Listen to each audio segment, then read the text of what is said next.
يا مساء الخير على متابعيني الحلوين، اخباركم ايه يا حبايبي؟ كل سنه وانتم طيبين. فيديو جديد النهارده ووصفه طلبتوها مني كتير جدا، الرز بالخلطه. يعني بصوا، من اسهل حاجه. تعالوا بس كده ندخل على الفيديو، بس ما تنسوش لايك وشير وسبسكرايب للقناه. واحنا بنشتغل كده ندردش مع بعض بقى. بصوا، في الاول اول حاجه، انا جبت هنا شويه لوز ني، تمام، وحطيت عليهم شويه ميه مغليين، ميه بتغلي، تمام. وهسيبهم كده وهنقعهم شويه على جنب، بس علشان اشيل القشره بتاعه اللوز، تمام، قد ما انت عايزه. تاني خطوه بقى، على بال ما اللوز يتنقع في الميه السخنه كده والقشره بتاعته تخلع، في حله كده او كزرولة على النار او طاسه، اي حاجه، هحط معلقتين الا ربع كبار سكر. المقدار اللي هقولك عليه ده لكوبايه رز بسمتي واحده، تمام. المقدار اللي هقولك عليه من السكر والعسل والخلطة دي بتطلع الرز فيه تسكيرة، فيه طعم مسكر، تمام. لو انتي مش عايزة الطعم المسكر ده، قللي السكر شوية، يعني بدل معلقتين الا ربع خليهم معلقة. دول معلقتين الا ربع بتوع اكل من اللي بناكل بيها. حطيتهم على نار هادية وسبتهم كده لغاية لما يسيحوا ويتكربلوا، تمام. النار هاديه. بصوا، اخدوا لون كده زي لون الكراميل، بس طبعا انت تقفي جنبه لان السكر مش كتير فمش هياخد وقت معاكي.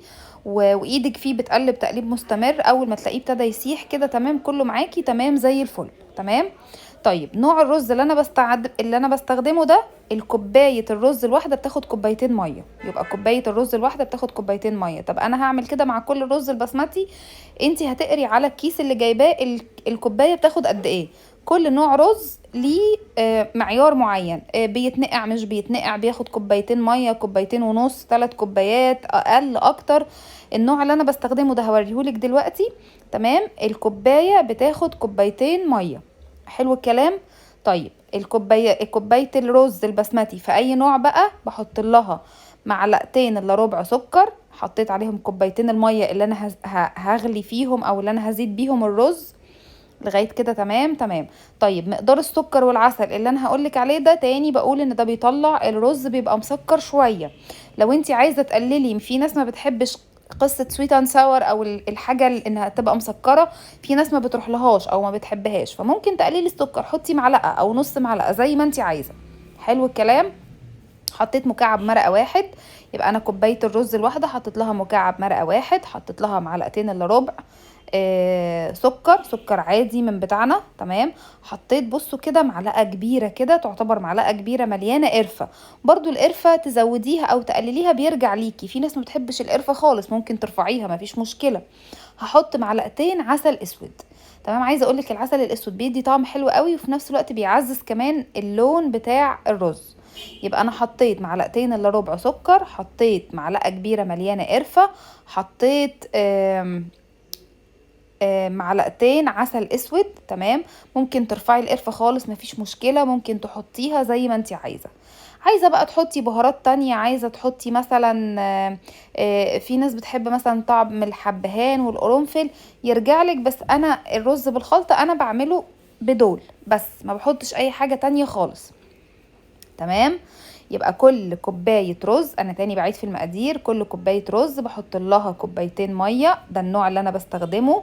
بحط له الكوباية، بحط لها كوبايتين الا ربع سكر، بحط لها معلقتين عسل، سوري، معلقتين الا ربع سكر، معلقتين عسل، مكعب مرقة، وكوبايتين المية اللي انا بستخدمهم. رجعنا بقى للوز وقشرناه، تمام وتمام وزي الفل كده. خلصنا كده الخلطة او المية اللي هنزيد بيها الرز، خلصنا اللوز، تمام. هاجي بقى هاخد كوبايه الرز ده، نوع الرز اللي انا بستخدمه ده للامانه يعني احسن نوع رز بسمتي انا استخدمته ولقيته لطيف. طب انا اعرف ازاي النوع الكويس ده؟ اسمه ابو كاس، تمام. دايما حبايه الرز البسمتي بتبقى الحبايه الصفراء او البيضه، بتبقى طويله كده شويه ومش تخينه، مش مقلبظه، يعني تحسوها طويله ورفيعه. لو لقيتوها كده اعرفوا ان هيبقى نوع الرز لطيف. غير كده ما بيبقاش احسن حاجه، بيبقى مش كويس. غسلته، تمام، غسله كويسه، وهسيبه يتنقع نص ساعه. انا نوع الرز اللي عندي مكتوب على الكيس انه يتنقع ما بين نص ساعه وساعه الا ربع، انا سبته منقوع نص ساعه مفيش مشكله. طيب، عشان احنا في الشتاء، لازم هعمل الرز بمزيج ما بين السمنه والزيت، او الزيت والزبده زي ما انت عايزه. ممكن تعمليه زيت خالص في الشتاء، لانه لو انا عملته بسمنه هتلاقوه بعد حبه قفش في بعضه واتطفى وبقى مجير كده، مش هيبقى احسن حاجه. لكن انا بحط الزيت عشان يبقى مفلفل وبيلمع وبيفضل مفلفل من بعضه، فاكك من بعضه. حطيت حبه زيت، تمام. هشوح فيهم الرز كده تشويحه صغننه، وهحط مع التشويحه دي حبايه كركم، تمام. يبقى انا جبت حله حطيتها على النار، حطيت فيها معلقتين 3 زيت، تمام. هنزل بالرز اللي نقعته نص ساعه، وهنزل عليه بمعلقتين 3 كركم.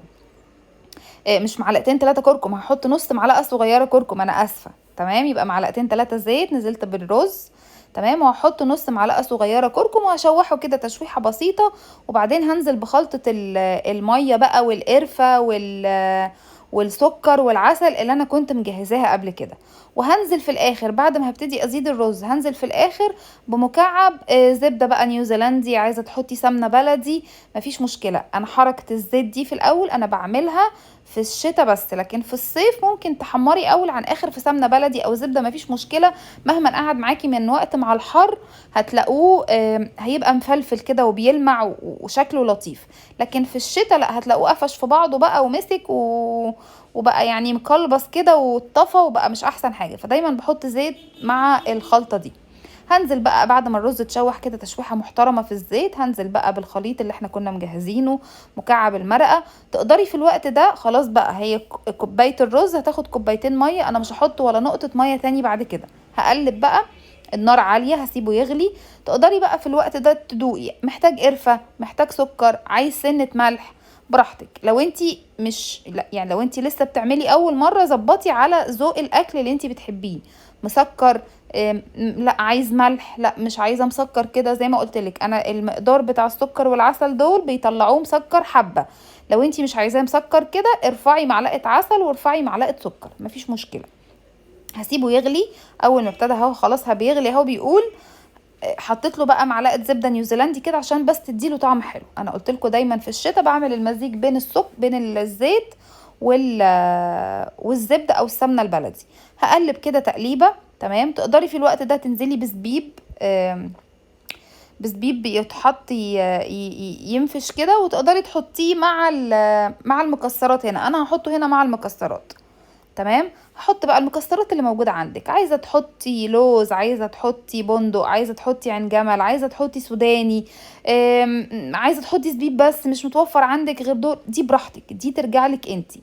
نقطة كمان، انت تقدري، المفروض ان الرز بالخلطة بيطلع معاه كبدة، تقدري بقى تجيبي كبدة فراخ وتشوحيها بمعلقة، طبعا تغسليها وتنضفيها كويس جدا وتصفيها من المية كويس قوي، تشوحيها بمعلقة سمنة بلدي وتنزلي عليها بملح وفلفل اسود ومعلقة وسنة كزبرة ومعلقة قرفة.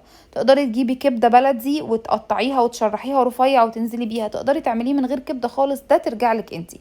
اساس الرز بالخلطة اللي هو الرز، تمام، بالخلطة اللي احنا عملناها.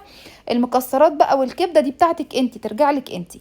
مره تاني هبقى بعمل لكم الكبده، انا ما كانش وقتها عندي كبده يعني. حطيت هنا بقى زبيب وعين جمل ولوز وكاجو وبندق، تمام. اللوز اللي احنا عملناه قشرناه، الباقي كله بيتحط، وبحط معاه معلقه زبده او معلقه سمنه بلدي، تمام. بديله تشويحه بس ايدي فيه على النار، انا عايزه يا دوب الزبيب يبتدي يقول هينفخ. مش عايزاه بقى لا يتحرق ولا يفرقع ولا يطرقع ولا كل الكلام ده خالص، لا مش عايزه كل الكلام ده، تمام. عايزاه يا دوب كده بس زي ما تقولوا يشكشك كده في السمنه مع بعض. كده خلصنا بقى، تمام. خلصنا الرز استوى. اول ما يبتدي خلاص يعني خلاص بيغلي، بوطي النار، تمام، يتشرب كويس. وهنزل بيه بقى خلاص. بصوا بقى لونه، عايزه اقول لكم خلطه القرفه بالمكسرات تحفه وطعمه تحفه، جربوه بالطريقه دي هيعجبكم جدا. تقدروا تزودوا الكبده، تقدروا تشيلوا الكبده. ما تنسوش بقى لايك وشير وسبسكرايب للقناه. اشوفكم بقى الفيديو الجاي.